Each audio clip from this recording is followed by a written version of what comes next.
President-elect Donald Trump has focused much of his most recent rhetoric on international affairs. Agrees to some extent. He thinks Trump should take a more business-like approach and negotiate with leaders from both Greenland and ruling country Denmark. So start with Trump talking about potentially gaining control of Greenland, the Panama Canal, and Canada.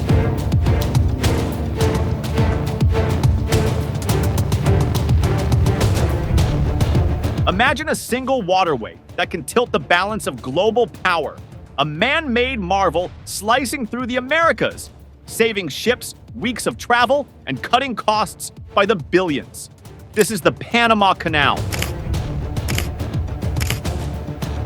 Not just a link between two oceans, but a lifeline for international trade and a cornerstone of U.S. strategic dominance. It's a strategic choke point that cut 8,000 miles off important shipping routes and regulates the movement of trillions of dollars worth of products every year, making it more than just a shortcut. In a world where supply chains dictate the rise and fall of economies, the canal stands as a silent yet indispensable force, shaping global influence and cementing America's role on the world stage. Let's dive into why this engineering wonder matters more than you might think.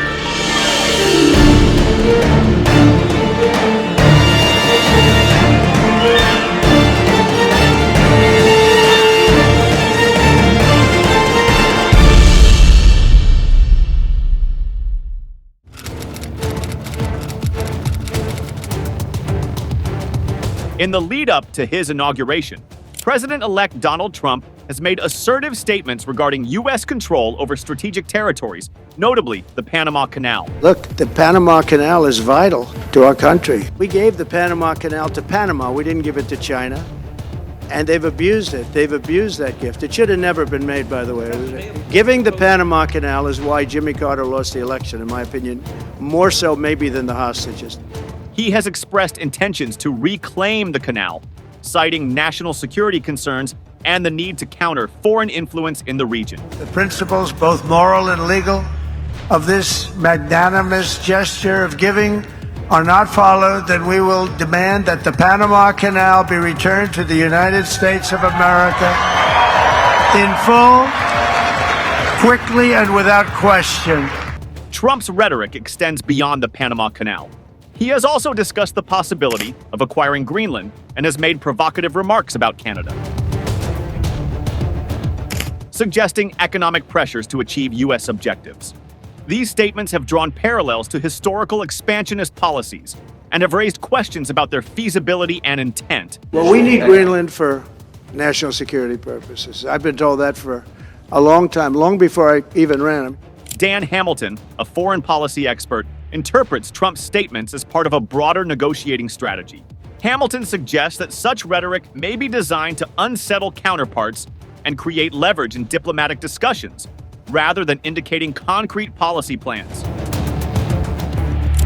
Brent Sadler, a senior fellow focusing on naval warfare and advanced technology, emphasizes the strategic importance of the Panama Canal. He notes that while the canal remains a critical maritime choke point, any attempts to alter its governance could have significant geopolitical repercussions, potentially destabilizing regional relations and affecting global trade dynamics. While President-elect Trump's recent remarks about the Panama Canal, Greenland, and Canada have garnered attention, experts advise viewing them through the lens of strategic posturing rather than immediate policy shifts. The implications of such rhetoric continue to be a subject of analysis and debate among policymakers and scholars. Donald Trump already sending shockwaves around the world. His latest target is Panama.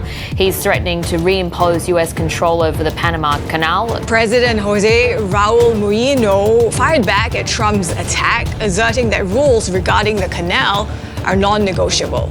Donald Trump cited the canal as evidence of America's historical superiority in engineering and world leadership throughout his presidential campaign.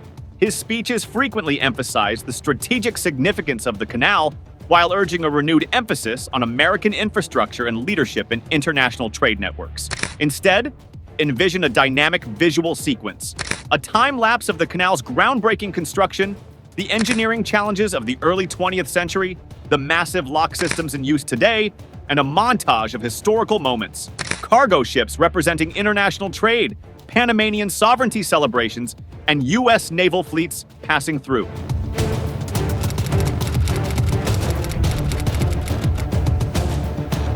One of the primary strategic concerns surrounding the Panama Canal is the potential manipulation of its operations by China. In recent years, China has invested heavily in Latin America, including in infrastructure projects linked to the canal. While these investments can bring economic benefits, there is growing apprehension that China could use its economic leverage to influence decision-making in Panama or even gain indirect control over critical port operations along the canal. Geopolitical analysts warn that this could lead to disruptions in global trade flows and diminish U.S. access to the canal for both commercial and military purposes. The security implications are also a focal point. The canal's strategic importance makes it a prime target for espionage and military influence operations. Experts fear that China's growing presence could provide it with access to sensitive data on U.S. and global shipping movements, potentially allowing it to compromise security or monitor strategic U.S. military operations. There are also concerns that in the event of a geopolitical crisis, Chinese influence over the canal could enable it to interfere with or block U.S. military or trade movements, which could have far-reaching consequences for global stability. These risks underscore the canal's continued relevance in shaping the future of international power dynamics.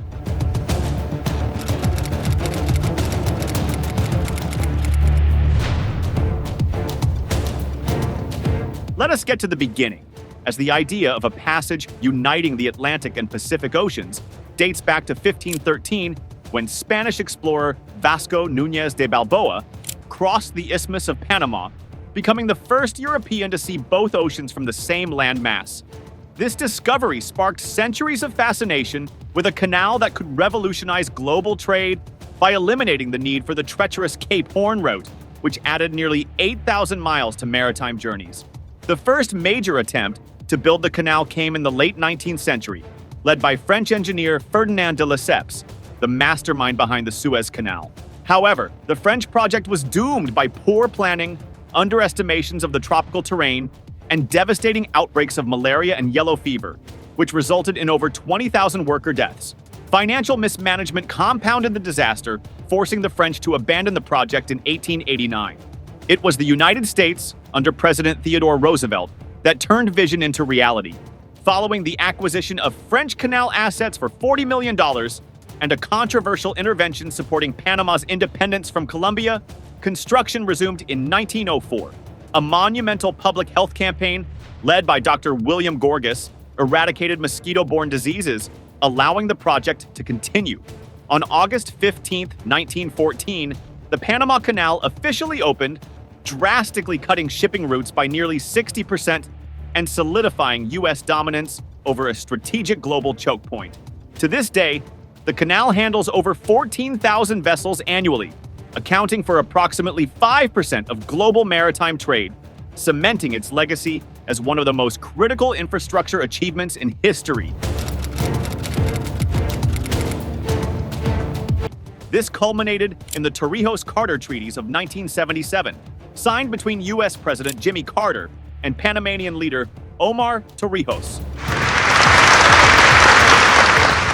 The agreements outlined a phased transfer of control, ultimately handing full authority over the canal to Panama on December 31, 1999. And by guaranteeing the neutrality of the Panama Canal, the treaties also serve the best interest of every nation that uses the canal. This agreement thus forms a new partnership to ensure that this vital waterway, so important to all of us, will continue to be well operated, safe, and open to shipping by all nations now and in the future. Since then, alternative shipping routes have emerged as competitors. The Suez Canal, linking the Mediterranean to the Red Sea, remains a vital link for Europe-Asia trade, while melting Arctic ice has begun to open northern shipping routes, offering shorter pathways between Asia and Europe. These developments, along with expansions like the Panama Canal expansion project completed in 2016, doubling capacity with larger locks, have sparked debate on the canal's long-term relevance. Yet, with over $270 billion in cargo transiting the canal annually and its role as a link for over 5% of global maritime trade, it remains a cornerstone of global commerce and strategic influence. The Panama Canal is a linchpin in global trade, facilitating 6% of global maritime traffic. This strategic waterway shortens shipping distances by approximately 8,000 miles between the Atlantic and Pacific Oceans, enabling faster and more cost-effective movement of goods. The canal is especially vital for the United States, with 40% of its container traffic passing through it each year. From petroleum and consumer goods to electronics and agricultural products, the canal plays an essential role in the efficient transport of goods between key markets. This makes the canal a cornerstone of both U.S. and global supply chains. Beyond its economic role, the Panama Canal holds immense strategic and military importance. For the United States, it serves as a crucial route for military deployments, allowing the rapid movement of naval forces between the Atlantic and Pacific Oceans. This capability is vital for maintaining global power projection, especially in times of crisis or conflict. The canal also supports U.S. trade interests as it facilitates faster transit for critical goods, including defense supplies and energy resources. However, concerns have emerged over the increasing Chinese influence in the region, particularly regarding China's investments and port acquisitions in nearby areas. In recent years, China has made significant strides in securing control over key ports and logistics infrastructure along critical maritime routes. There are growing fears that China's presence could potentially limit U.S. access to the canal or disrupt trade flows, which would have profound implications for both U.S. military mobility and the global economy. This has led to increasing vigilance over the canal's control and its long-term security in the face of geopolitical tensions.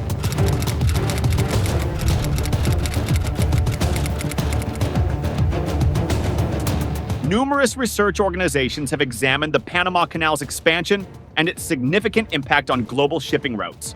The third set of locks, completed in 2016, allowed for the passage of new Panamax ships, dramatically increasing the capacity of the canal. Studies show that this expansion has had a profound effect on global trade by reducing shipping costs and allowing for the transport of larger cargo ships, which has in turn made it more cost-effective for companies to move goods between the east and west coasts of the Americas. The expansion has also altered global shipping patterns, with many vessels now taking more direct routes through the canal rather than circumnavigating around South America. For example, U.S. exports of liquefied natural gas, LNG, to Asia have significantly benefited from the canal's ability to accommodate larger vessels, reducing transport time and cost. The canal's continued ability to accommodate larger ships has boosted the global competitiveness of U.S. ports, particularly along the East Coast.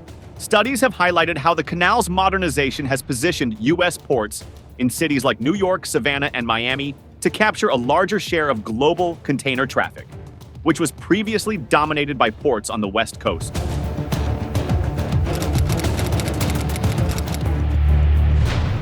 The development and operation of the Panama Canal have had significant environmental and socio-economic impacts. Numerous studies have addressed the ecological consequences of canal construction, particularly during the initial phase in the early 20th century. The clearing of land for the canal's path led to the destruction of local habitats, including forests and wetlands, which disrupted regional biodiversity. Furthermore, the canal's expansion and deepening efforts have led to changes in water flow and ecosystem disruptions in the surrounding areas, impacting local communities and marine life. The socio-economic impacts of the canal are also considerable. Research studies have examined how the canal has both helped and hindered the development of local populations. On one hand, the canal has spurred job creation in sectors such as logistics, shipping, and tourism, improving the standard of living for many Panamanians. On the other hand, some communities near the canal have faced challenges related to displacement, income inequality, and environmental degradation, particularly during the construction phases of the canal's expansion. As part of ongoing environmental assessments, the Panama Canal Authority has also engaged in programs aimed at mitigating the canal's environmental footprint, including measures to preserve nearby forests and enhance sustainable practices in canal operations. Research continues to track these initiatives to determine their effectiveness in balancing economic growth with environmental protection. The Panama Canal is a testament to human ambition and ingenuity, serving as a vital link in global trade, a cornerstone of U.S. strategic influence, and a significant player in shaping international power dynamics. Despite its challenges, including environmental concerns and geopolitical tensions, the canal remains an irreplaceable asset for commerce and military mobility. Its historical significance and enduring relevance highlight the importance of safeguarding its operations and addressing the evolving global challenges it faces. Thank you for tuning into our channel. If you enjoyed the video, please remember to like, share it with your friends, and subscribe to our channel for more in-depth analysis of global issues.